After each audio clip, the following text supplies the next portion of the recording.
한 남자가 병원에 급하게 실려왔습니다. 아내는 복도에 앉아서 초조하게 의사의 진단을 기다리고 있어요. 아주 초긴장 상태이죠. 충격적인 소식을 들으면 어떡하나 걱정을 하고 있습니다. 그렇게 몇 시간이 지나갔는데 마침내 응급실에서 의사가 나와서 아내를 불렀습니다. 사모님, 죄송합니다. 죄송하다니요? 남편분이 운명하셨습니다. 그랬어요. 이 소식을 듣고 아내가 훌쩍훌쩍 눈물을 흘리다가 이제는 막 소리를 내서 통곡을 합니다. 그렇게 눈물을 뿌리며 이제 죽은 남편을 확인하기 위해서 응급실로 들어갔어요. 그런데 이게 웬일입니까? 남편이 이불 속에서 꿈틀거리는 거예요. 놀란 아내가 그 블랭킷을 열었습니다. 죽은 줄로만 알았던 남편이 낮은 소리로 말했어요. 여보, 나 아직 안 죽었다. 그랬어요. 그러자 갑자기 아내가 그 이불을 확 다시 덮더니 당신이 뭘 안다고 그래? 의사가 아니면서 그러고 소리를 치더랍니다. 남편이 거기서 생각을 했습니다. 이야, 내가 평소에 잘할 걸. 그 생각을 했다는 거예요. 겉으로는 슬퍼하는 척을 했지만 남편이 죽기를 바란 것 같아요.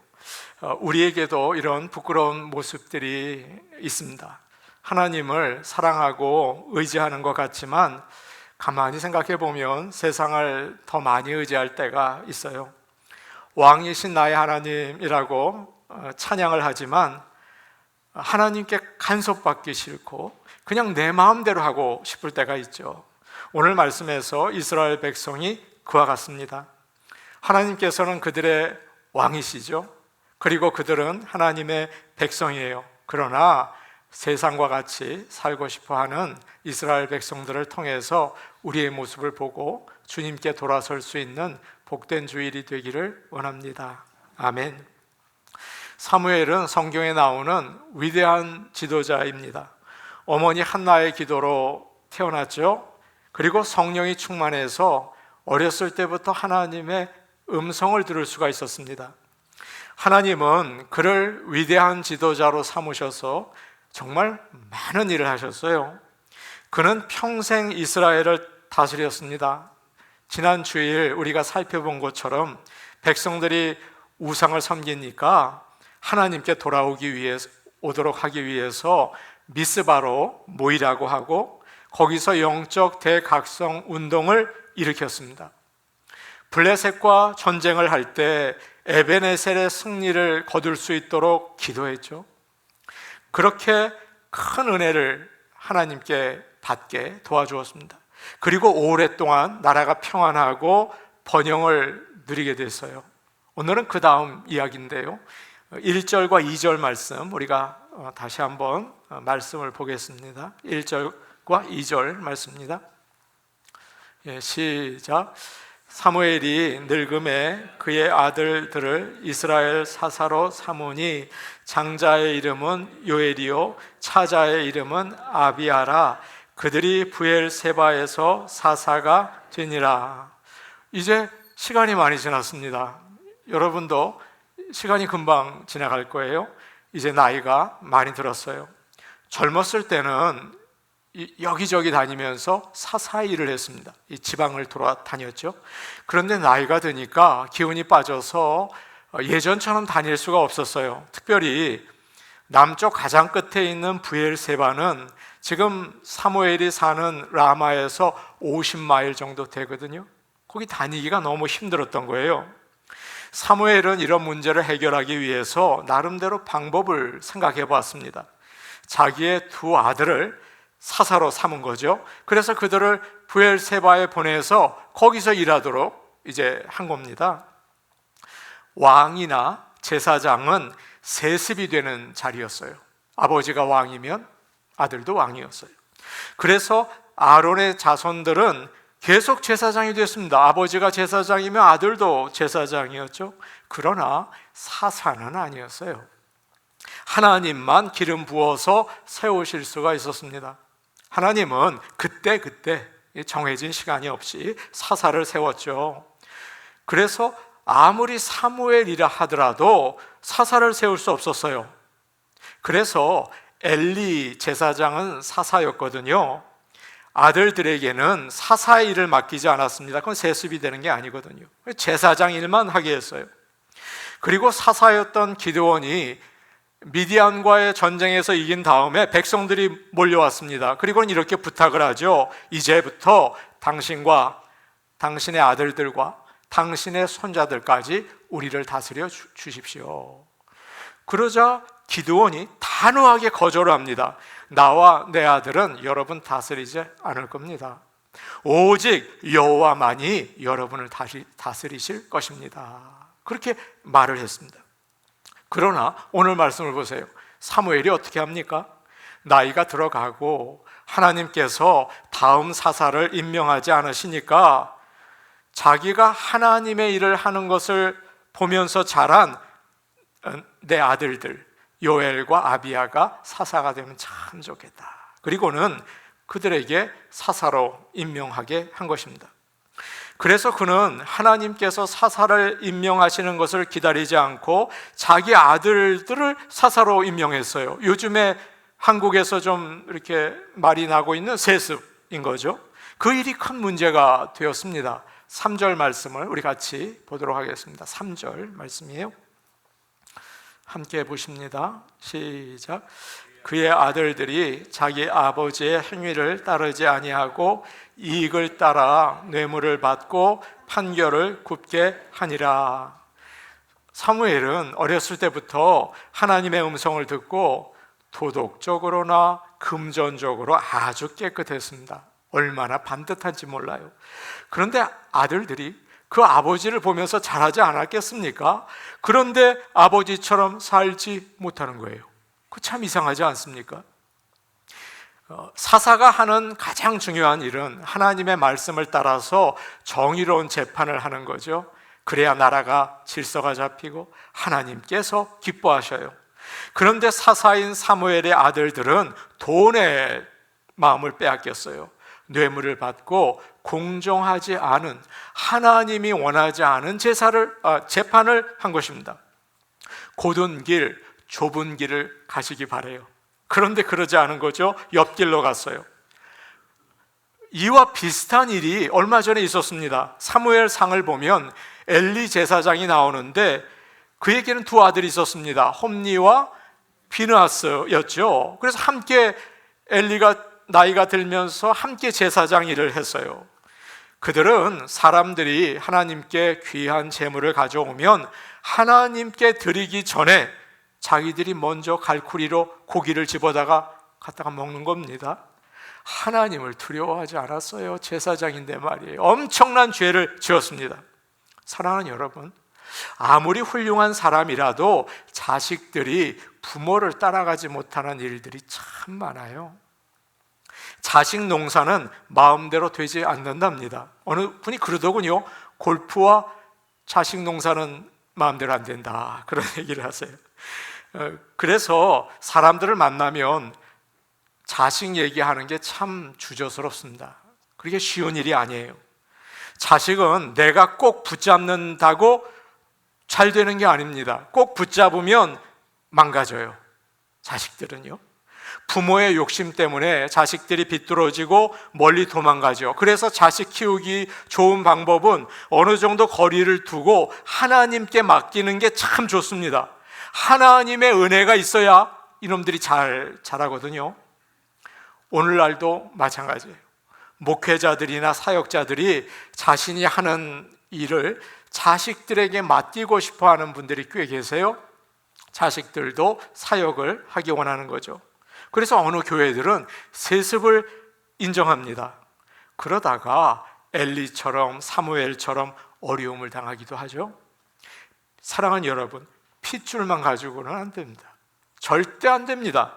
성경을 보시면 하나님께서는 일꾼을 세우실 때 성령의 은사를 주시고 하나님의 성품을 넣어주셔서 그의 뜻을 이루게 하세요. 이게 참 귀한 것입니다. 디모데전서 3장을 보시면 절제하고 정직하고 마음이 넓어야 되고 더러운 습관을 가지면 안 되고 돈을 사랑하는 사람은 교회의 리더로 세우지 않았어요. 핏줄이라고 하더라도 하나님께서 은혜를 주시고 감동을 주셔서 좋은 일꾼으로 세워주셔야 합니다. 우리 교회에 또 여러분들의 자녀들이 하나님의 은혜를 받아서 어디에서 무슨 일을 하든지 하나님의 귀한 일꾼들이 되시기를 축복합니다. 아멘. 지난 주간 우연히 기독교 기관에서 일하는 한 미국 사람을 만났습니다. 그분의 이야기를 들었어요. 자신의 장인과 장모가 남미에 있는 트리니다드 토바고 섬에서 선교를 하셨다고 합니다. 저는 그 섬이 어디에 있는지도 몰랐어요. 거기에서 자녀들이 태어나고 자랐습니다. 그러니까 이분의 아내도 거기서 태어나서 자란 거죠. 아이들이 학교에 갈 나이가 되었는데 거기에는 학교가 없었답니다. 근처에 선교사들의 자녀를 위한 시설도 없었고요. 그래서 얼마 후에 미국으로 돌아오셨다고 해요. 그리고는 시간이 지난 다음에 남태평양에 있는 한 섬에 가서 선교를 계속하셨다는 거죠. 50년 동안 부부가 선교를 했다고 해요. 그런데 이분의 딸이, 제가 만난 미국 사람의 딸이 그러니까 이 선교사님의 어떻게 됩니까? 손녀가 은혜를 받아서 자비량 선교사가 됐다는 거예요. 그녀는, 이 손녀딸은 대학을 졸업하고 이란과 요르단에 가서 사람들에게 영어를 가르치면서 기회가 될 때마다 복음을 전한다고 합니다. 그런데 그곳에 있는 동안 코비드가 터졌어요. 그래서 가족들이 빨리 미국에 오라고 했는데 비행기표가 비싸더랍니다. 그리고 그 힘든 시간에 그곳을 떠나려고 하니까 마음이 놓이지 않는 거예요. 그래서 그곳에 머물기로 했대요. 얼마 지나서 코비드 기간 동안에 캘리포니아에 있는 고모가 코비드로 돌아가시게 되었습니다. 이 소식을 듣고 그녀가 선교지에서 마음이 너무 아팠대요. 주위에 있는 사람들에게 내가 사랑하는 고모가 세상을 떠났다 말하니까 그 사람들이 다 같이 슬퍼해주고 위로를 해주더랍니다. 그래서 이 딸이 그들에게 이야기를 했대요. 나는 참 지금 슬퍼. 그런데 나중에 나는 고모를 만날 수 있기 때문에 나는 괜찮아 라고 이야기를 했대요. 그러니까 사람들이 다 놀라면서 아니 죽었다며? 죽었는데 어떻게 만나니? 라고 물어보더래요. 그래서 그녀가 그때 복음을 전했대요. 나는 예수님을 믿는단다. 그래서 나는 죽어도 하늘나라에 갈 수 있어. 거기서 우리 예수님을 믿던 고모도 같이 만날 테니까 나는 참 기뻐 라고 이야기를 했대요. 부모가 이제 선교를 그만두고 야 이제 됐다, 미국에 와서 플로리다에 산다고 해요. 같이 살자라고 하니까 아니야, 나는 이 일이 너무 보람돼, 나는 이 일을 계속하고 싶어 라고 하더라는 이야기를 제가 우연히 들었습니다. 여러분, 믿음은 핏줄로 전해지지 않습니다. 여러분이 아무리 애써도 아이들이 좀 예수 믿는 것 같다가도 그렇게 되기가 어려워요. 하나님의 은혜로 전해지는 것입니다. 우리 자녀들이 영적으로 바로 설 수 있도록 우리가 겸손하게 기도하기를 원합니다. 하나님께서 은혜를 베푸셔서 우리 자녀들이 이 세상에서 꼭 필요한 하나님이 기뻐하시는 그런 주의 일꾼들이 다 될 수 있기를 저는 간절히 소원합니다. 아멘. 이제 4절과 5절 말씀 우리 같이 볼까요? 4절 5절이에요. 4절 5절 우리 같이 봅니다. 시작. 이스라엘 모든 장로가 모여 라마에 있는 사무엘에게 나아가서 그에게 이르되 보소서, 당신은 늙고 당신의 아들들은 당신의 행위를 따르지 아니하고 모든 나라와 같이 우리에게 왕을 세워 우리를 다스리게 하소서 한지라. 이스라엘 사람들을 대표하는 장로들이 모두 모였습니다. 그리고 이 문제를 의논하고 이제 사무엘을 찾아왔어요. 이렇게 말하죠. 보십시오, 당신은 늙었습니다. 당신의 아들들은 당신만 못합니다. 우리를 다스릴 만한 자격이 없습니다. 그러니 다른 나라들처럼 우리를 다스릴 왕을 세워주세요 라고 부탁을 합니다. 지금 장로들은 이스라엘이 문제가 있다고 생각이 되는 거예요. 계속 다른 나라가 공격해 오죠. 그런데 나라를 이끌 리더가 없는 거예요. 하나님만 리더신 거예요. 불안합니다. 그런데 다른 나라를 둘러보니까 왕이 있어요. 강력한 리더십이에요. 그래서 명령을 내리면 사람들이 정말 다 일사불란하게 움직이고 일들이 진행이 되는 거죠. 왕이 중심을 잡아주니까 나라가 안정되고 발전하는 거죠. 그렇지, 저래야지. 나라에는 왕이 있어야 하는 거야. 그런 생각을 했습니다. 그래서 장로들이 이렇게 말하고 있어요. 모든 나라와 같이 우리에게 왕을 세워 우리를 다스리게 하소서. 그렇게 되어 있죠. 여기서 모든 나라와 같이라는 말이 굉장히 중요합니다. 모든 나라와 같이, 바알과 아스다롯을 섬기는 다른 나라들과 같이, 예수 믿지 않는 다른 나라들과 같이 되기를 원합니다. 그런 뜻이 담겨져 있어요. 이스라엘 백성은 하나님께서 특별히 따로 구별해서 부르신 민족입니다. 사랑하는 여러분, 여러분이요 평범하지 않아요. 착각하지 마십시오. 나는 하나님의 아들이에요. 여러분은 하나님의 아들과 딸이에요. 평범하지 않아요. 이걸 잊어버리지 마세요. 이스라엘 백성들은 출애굽기 19장에서 이런 말씀을 들었어요. 너희는 모든 민족 중에서 내 소유가 되겠고 내게 대하여 제사장 나라가 되고 거룩한 백성이 될 거다. 이걸 들었거든요. 그들은 하나님이 선택한 특별한 나라였습니다. 다른 나라들과 달라요. 그런데 지금 그것을 원치 않는 거죠. 하나님과의 관계에서 벗어나기를 원하는 거예요. 하나님의 다스림을 받지 않고 자기들이 원하는 왕을 세워놓고 다른 나라들처럼 우리 경제 부흥합시다, 우리 한번 세계 넘버원 나라 돼봅시다, 그런 거였죠. 그래서 하나님이 다스리는 것보다는 세상에서 검증된 아주 효과적인 방법을 따르는 게 좋다고 생각한 거예요. 여러분 어떻게 사세요? 세상에서 검증된 효과적인 방법을 따르려고 하지는 않습니까? 제가 부끄러워서 이 말을 하지 않고 싶었는데 그래도 부끄러우면 어떻습니까? 그래서 저는 이 얘기를 오늘 하려고 해요. 저도 그런 적이 있어요. 예전에 제가 어느 성공적인 교회에서 건강한 교회를 만들기 위해서 정관, 교회법을 따로 만들었대요. 저는 그 이야기를 듣고 참 정말 교회가 발전하려다 보니까 저런 좋은 아이디어가 있구나. 그래서 교인들과 함께 정관을 만들기로 했습니다. 제가 그걸 했다니까요. 그런데 하나님이 원하지 않으셨던 것 같아요. 교인들은 교인들 나름대로 자기의 주장을 하고, 저는 또 물러나기를 원치 않아서 제 나름대로의 주장을 하고, 결국은 어려움에 교회가 빠졌습니다. 나중에 제가 깨달았어요. 교회는 사람들이 다스리는 게 아니구나. 법을 가지고 다스렸다가는 나중에 어려움이 생기면 그거 가지고 해보겠지만 그건 이미 끝난 일이고, 교회는 하나님이 다스린다. 내가 다스린다. 내가 준 말씀으로 충분하다. 제가 그걸 나중에 깨달았어요. 여러분, 하나님 말씀으로 충분합니다.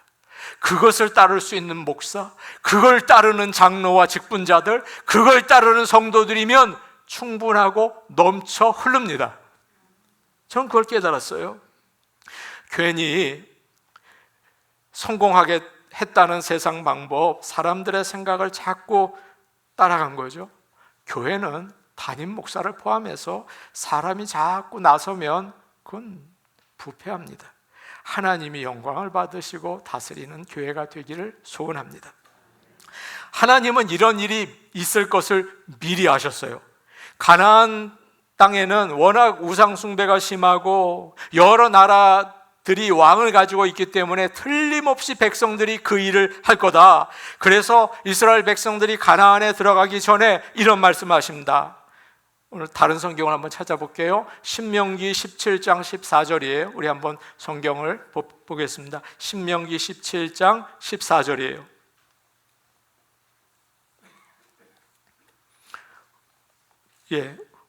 우리가 지금 읽은 5절 말씀과 한번 비교해서 보세요. 신명기 17장 14절이 앞에 나와 있습니다. 한번 오늘 읽은 사무엘상 8장 5절과 비교해서 한번 보세요. 시작. 내가 내 하나님 여호와께서 내게 주시는 땅에 이르러 그 땅을 차지하고 거주할 때에 만일 우리도 우리 주위에 모든 민족들 같이 우리 위에 왕을 세워야겠다는 생각이 나거든. 똑같죠? 오늘 말씀과 이렇게 똑같을 수가 있습니까? 하나님은 그럴 때 어떻게 해야 하는지를 가르쳐 주셨습니다. 그러면서 왕의 조건을 이야기하세요. 5가지가 있는데 잘 들어보십시오. 첫째는 왕은 반드시 하나님이 선택하는 사람이어야 합니다. 외국인은 안 되고 하나님을 믿는 이스라엘 사람이어야 한다는 거예요. 다음으로 왕은 군마 많이 가져서는 안 됩니다. 전쟁은 하나님께 속한 것이기 때문에 내가 한다. 첨단 무기나 군사적인 힘을 의지하려고 하지 말아라. 세 번째는 왕은 아내를 많이 두어서는 안 됩니다. 여러분이 아시는 것처럼 그 당시에는 정치적으로 왕은 결혼을 했죠. 다른 나라와 외교 관계를 맺기 위해서예요. 그런데 이방 아내들이 자꾸만 자기들이 섬기는 신들을 가지고 들어오는 겁니다. 하나님을 믿는 신앙이 흔들렸어요. 누가 그랬어요? 솔로몬이 그랬잖아요. 나라 어지럽혔잖아요.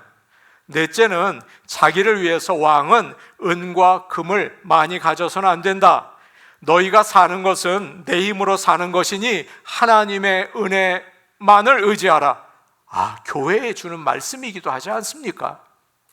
마지막으로 왕은 하나님의 말씀을 평생 자기 옆에 두고 배우고 충실히 지켜야 한다. 이것이 이스라엘 사람들이 왕을 좀 세워주십시오 라고 이야기할 때 하나님이 준비하신 대답이었어요. 오늘날 우리에게 한번 적용해 봅시다. 우리는 어떻습니까? 좋은 대통령을 뽑자, 좋은 국회의원을 뽑자, 그러면서 믿는 사람들조차도 너무 사람들에게 의지할 때가 참 많죠. 너무 정치적이 되고 있다는 생각도 저는 들어요. 이스라엘 백성들처럼 우리도 대통령을 뽑기 위해서 목숨을 걸더구만요. 그리고 새로운 대통령이 되면 전 대통령을 지지하던 사람들은 이거 힘들어요. 고통당하고 피 흘리고 그래요. 물론 좋은 지도자 세우도록 힘쓰기를 원합니다. 그런데 믿는 자들 가운데 좋은 지도자가 나오면 좋겠죠. 그러나 기억해야 될 것이 있어요. 백성들이 먼저 하나님을 의지해야 합니다. 하나님을 의지해야 돼요. 하나님이 유일하신 왕이라는 것을 믿으시기를 바랍니다. 그리고 정치인을 뽑고 하나님께 기도하며 서포트해야겠죠. 하나님만이 우리가 있는 나라와 교회와 가정의 왕이신 것을 여러분 인정하시기를 바랍니다. 6절과 7절 말씀 우리 같이 보겠습니다. 6절, 7절 말씀이에요. 우리 같이 보겠습니다. 시작. 우리에게 왕을 주어 우리를 다스리게 하라 했을 때에 사무엘이 그것을 기뻐하지 아니하여 여호와께 기도하매 여호와께서 사무엘에게 이르시되 백성이 네게 한 말을 다 들으라. 이는 그들이 너를 버림이 아니요 나를 버려 자기들의 왕이 되지 못하게 함이니라. 사무엘은 장로들의 요구를 들을 때 기분이 안 좋았습니다. 마음이 너무 힘들었어요. 이게 무슨 일인가? 지금 내가 평생 백성들을 위해서 기도하고 도와주고 전쟁 날 때 이기기에 힘썼고, 그런데 이제 내가 나이가 들었다고 늙었다고 힘이 없다고 나를 끌어내려? 정말 섭섭하다. 별 생각 다 들었을 거예요. 그러나 그는 참 한평생 경건한 훈련을 받은 사람이죠. 정말 맞아요. 그래서 이 문제를 인간적인 방법으로 풀지 않아요. 화를 내거나 너희들이 어떻게 그럴 수 있냐 그러지 않습니다. 스트레스를 받아서 뒤로 넘어지고 그러지 않아요. 물론 목회를 하다가 열받을 때가 있습니다. 섭섭할 때가 있어요. 여러분도 하나님의 일을 하다 보면 반드시 비난을 받습니다. 모세 보십시오. 바울 보십시오. 죽겠다는 사람 몇백 명이 계속 기다리고 있습니다. 예수님도 그러셨습니다. 그러나 기억하셔야 돼요. 사람의 감정으로 문제를 해결하면 절대 해결되지 않습니다. 사무엘이 어떻게 합니까? 믿는 우리들이 해결해야 하는 지혜로운 방법을 보여줘요. 그 문제를 가지고 어떻게 합니까? 하나님께 나아가요. 기도합니다. 하나님, 정말 섭섭합니다. 어떻게 이럴 수 있습니까? 사랑하는 여러분, 여러분도 사람에게 풀려고 하지 말고, 저도 마찬가지죠, 하나님께 푸시기를 바랍니다. 하나님은 사랑과 지혜가 우주보다 크세요. 무슨 말을 해도 들어주시고 해결해 주세요. 그런데 이것이 너무 중요한 게 있어요. 뭐냐 하면, 지금 내가 처한 상황을 올바로 볼 수 있는 눈을 열어주세요. 지금 내가 처한 상황을 알 수 있는 지혜와 눈을 주세요. 어려워지면 사람이 눈이 이상해진다고요? 올바로 보지 못하잖아요? 하나님은 기도할 때 제정신 차리게 도와주세요. 하나님의 대답은 생각지 못한 거였습니다. 사무엘이 깜짝 놀랐어요. 먼저 하나님께서는 사무엘에게 네 잘못이 아니다. 지금 백성들이 왕을 세워달라는 것은 네가 나이 들어서 그만두라는 말이 아니다. 네 아이들이 잘못했다는 뜻이 아니다. 섭섭해하지 마 라고 이야기하셨죠. 그들이 왕을 세워달라는 본심이 따로 있다 그러셨어요. 하나님은 이렇게 말씀하셨죠. 그들이 너를 버린 것이 아니라 나를 버려서 이스라엘의 왕이 되지 못하게 하려는 것이다. 그러니 섭섭해하지 말아라 라고 이야기하셨어요. 하나님은 우리를 창조하신 분입니다. 그래서 이스라엘 백성들 마음 깊은 곳에 숨어있는 본심을 보신 거예요. 이스라엘 백성은 애굽에서 나와서 지금까지 계속 하나님이 다스리는 것을 불편해했습니다. 싫어했죠. 하나님의 말씀을 듣지 않고 내 마음대로 좀 고구장에 가서 춤을 추면 좋겠다, 그 생각을 한 거예요. 이 일은 처음 있는 일이 아니었어요. 그러나 여러분 기억하십시오. 이 성경에서 사무엘상 8장이 기가 막히게 중요한 장이에요. 지금까지는 왕정시대, 신정시대 하나님이 다스렸지만 이제부터는 사람들이 반란을 일으켜서 왕이 다스리는 새로운 시대를 맞이하는 너무나 중요한 이정표가 되는 말씀이 되었던 것입니다. 놀랍게도 하나님은 사무엘에게 이렇게 말씀하셨어요. 백성들이 내게 한 말을 다 들으라. 그들이 원하는 대로 왕을 세워줘라. 여러분, 사무엘의 생각과 같습니까? 다릅니까? 다르죠. 지금 반역을 하고 있는데 그들의 요구를 들어주라는 거예요. 여러분, 그들의 생각이 맞기 때문에 그러는 겁니까? 아니죠. 왜 하나님은 그들의 대답을, 그들의 요구를 다 들어주라고, 다자가 있잖아요, 다 들어주라고 하세요? 호세아 13장 10절과 11절 말씀 우리 마지막으로 같이 볼게요. 호세아 13장 10절과 11절입니다. 호세아 13장 10절과 11절이에요. 우리 같이 볼게요. 앞에 나와 있습니다. 시작. 전에 내가 이르기를 내게 왕과 지도자들을 주소서 하였느니라. 내 모든 성읍에서 너를 구원할 자 곧 내 왕이 이제 어디 있으며 내 재판장들이 어디에 있느냐? 내가 분노함으로 내게 왕을 주고 진노함으로 패하였노라. 여러분, 지금 이스라엘은 다 망했어요. 왕이 어디 있느냐? 너희들이 원하던 지도자들이 어디 있느냐? 너희들이 원했을 때 내가 분노함으로 내게 왕을 주었다. 원치 않았는데, 나는 원치 않았는데 부탁을 들어주었다. 그래? 정 원하면 한번 해봐. 허락하신 거예요. 여러분, 사람의 죄와 욕심이 얼마나 강한지 아무리 설명을 해도, 아무리 말려도 들어요, 안 들어요? 안 들어요. 여러분, 오늘 말씀 맨 끝에를 보시면 이스라엘 백성들은 하나님이 설명을 잘했는데도 안 들어요. 끝까지 가봅니다. 아이가 자꾸 뜨거운 국그릇에 손을 대려고 해요. 그러면 엄마가 어떻게 해요? 밥 뚜껑을 따끈한 거를 얼른 애 손에다 갖다 대주죠. 그럼 애가 아이고, 그 다음에는 손 대지 않아요. 뜨거운 것을 뜨거 해봐야 정신을 차려요. 가는 데까지 절대 포기하지 않아요. 그래서 하나님께서는 그래, 너 원하니? 그래, 한번 해봐라 라고 허락하십니다. 탕자가 아버지의 재산을 받아서 먼 나라로 갑니다. 아버지가 말리지 않아요. 탕자는 거기 가서 다 잃어버리고 돼지가 먹는 음식마저도 없어서 정말 고생하다가 깨닫습니다.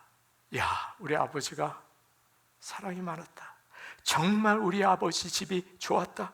그리고는 돌아와요. 이 아버지는 탕자가 집을 나가도록 내버려 두었어요. 열받으셔서 그랬을까요? 아니에요. 그 결과가 어떤지 네가 한번 맛보고 와라 라고 하신 거예요. 여러분, 이제 기억하십시오. 하나님이 내가 원하시는 것을 허락했을 때 무조건 기뻐하시지 마세요. 축복이 아닐 수도 있어요. 혼일 수도 있어요. 우리는 욕심 때문에 자꾸만 내가 원하는 대로 가요. 그러면 하나님께서 한번 가보아 잘못을 깨닫게 하십니다. 그래서 우리는 기도하면서 하나님이 다스려 주시기를 구해야 합니다. 하나님의 지혜가 내 어리석음을 다스리고 하나님의 거룩하심이 내 죄를 바로잡아 주시기를 구해야 합니다. 제가 최근에 얼마 전부터 집에 있는 화분들을 꺼내서 분갈이를 하고 있습니다. 하루에 하나, 또 한 5일 지나서 하나, 그렇게 합니다. 화분에 있는 흙을 버리고 그 안에 있는 식물을 살짝 들어서 뿌리를 정리해주고 거기에 새흙을 싹 집어넣습니다. 그때 뿌리 상태를 볼 수 있어요. 잘 자라지 못하는 식물은 딱 보면 알아요. 뿌리가 몇 개 없어요. 그런데 잘 자라는 화초는 뿌리가 얼마나 많은지 그걸 쳐내야 돼요. 뿌리가 중요합니다. 그래서 분갈이를 하고서 물을 충분히 줘서 뿌리와 흙 사이에 있는 공기가 아래로 빠져나가서 흙과 뿌리가 하나가 될 수 있도록 자리를 잡게 해줘야 돼요. 그래야 뿌리가 흙에서부터 영양분을 쭉쭉 빨아들이는 거죠. 여러분, 믿음도 마찬가지예요. 여러분이나 저나 세상대로 살고 싶은 마음이 있지 않습니까? 그러나 모든 일에 하나님 말씀에 뿌리를 내리시기를 바랍니다. 하나님이 우리 왕이 되셔서 다스려 주실 때에 우리가 자랍니다. 그리고 아름다운 열매를 맺습니다. 그런 놀라운 축복이 있기를 간절히 축원합니다. 아멘. 우리 같이 기도하시겠습니다. 은혜로우신 하나님 아버지, 우리가 하나님을 우리의 왕이라고 입으로 말하지만 다른 세상 사람들을 따라서 잘 먹고 잘 살고 싶어서 자꾸 달려갈 때가 얼마나 많은지 모릅니다. 그리고 내 마음대로 왕이 되어서 내 원하는 사람을 따라서 가고 싶어 할 때가 얼마나 많은지 모릅니다. 아버지 하나님, 오늘 이스라엘 백성을 통하여 우리의 모습을 보게 하시니 감사합니다. 아버지 하나님, 어떤 상황에서든지 뿌리를 하나님 말씀에 두고 하나님만을 나의 왕으로 삼고 살아갈 수 있게 도와주시옵소서. 성령의 은혜를 주시고 성령의 역사를 허락하셔서 우리의 눈과 우리의 마음이 주님께 향하게 하옵소서. 예수님 이름으로 기도하옵나이다. 아멘.